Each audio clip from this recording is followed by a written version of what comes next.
Thank you very much. Good morning, everyone. I hope you're well. I'm Victor Grentzinger. I come from Belgium, and I'm going to briefly talk to you about my PhD project on lifting the veil on challenging medically relevant genes. So, first of all, what is a challenging medically relevant gene?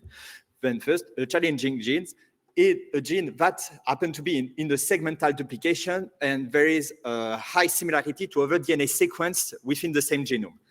These homologous regions are really complex to characterize, and we can kind of fold them into two major categories, which are Sanger dead zone and NGS dead zone. So here you see a Venn diagram, and I'm mostly interested in genes that fall within this region. There are around 500 of them. So my research goal is to improve the knowledge of the sequence structure, and we need to understand how we can overcome the NGS limitation, mostly part of short-read sequencing limitation. And to that, I mostly focused on using long-read sequencing. And the final objective is to create a fast and cost-effective method to implement in genetic diagnosis. So I mostly focused on two different genes. First, PKD1, and second, filaggrin. They are respectively responsible for autosomal dominant polycystic kidney disease, or ADPKD, and atopic dermatitis, or AD. So first, for PKD1, it is responsible for 75% of ADPKD, and the problem for this gene is that it has 6 pseudogenes, and is therefore part of the NGS dead zone. The gold standard for this gene is to sequence it using Sanger sequencing. So we create a data set of 34 patients with a total of 56 pathogenic variants that has been confirmed by Sanger sequencing.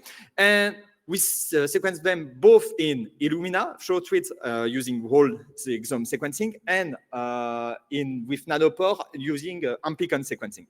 We found all variants with both techniques. But interestingly, long-read sequencing improved the allelic frequency for the heterozygous variants. So therefore, long-read sequencing with amplicon is a better method compared to short reads with Illumina for PKD1.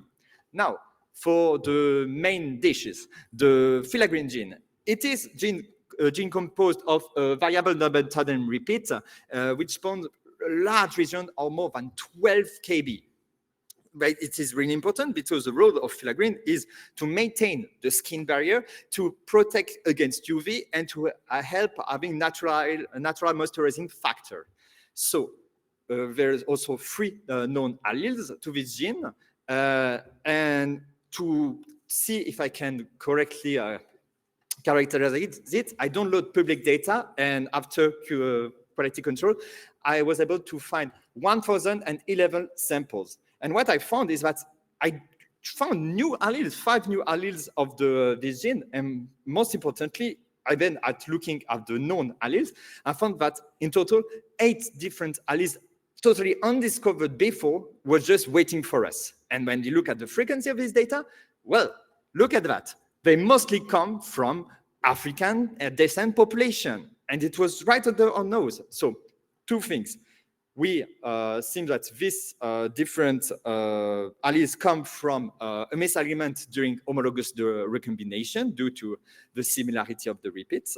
And the conclusion is that with the right tools, we are able to find all these differences. And maybe it's not only the tools, but also the fact that we were not looking at the right data. And to improve the characterization of this gene, maybe using a pangenome would help. Well, thank you for your attention. It was really short. And please add me on LinkedIn. Thank you.